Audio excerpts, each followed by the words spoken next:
Yung may small bridge. Courtesy dock. Loading and unloading only. Ah, okay. So, hindi para dito gatako. Big oak. For docking ba to?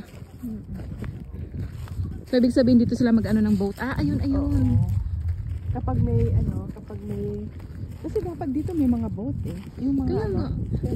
Dapat sana mayroong ano no, yung parang magre-rent ka. Pero wala ka nakita. Kaya nga.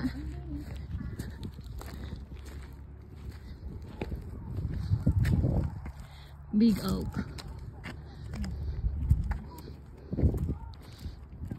Ay, bawal pupunta dyan na eh. Bawal ba? Ito oh. Pwede niyo. Bawal ba te? Sure? Oo. Di Dito kay daghang tao dito dapita. Oo. Na, nagka maglakaw. Pwede siguro oy, magpunta dyan. Ay, mauna kayo. Okay, let's read what is it. Oh, what it say? Please Whereit.com? pleaseworth.com. Life lockets warned, nobody warns. Nobody mourns. Ah, okay. Di na kanang bote nagibutangan na siya ano kay para dili maliguan og tawo. Nay hawak ka nay. Hawak ka sa ano ha?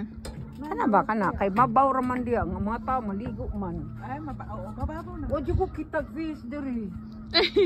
Bitaw sige kung tan-aw. Ang linis. Wa. Saan mo yung dalawa?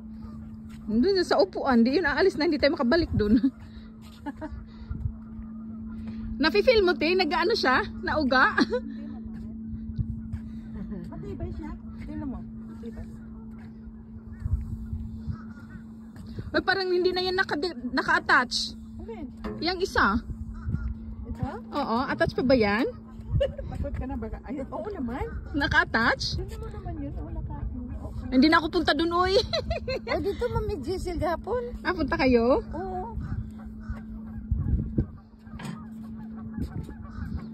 Dito na lang ako.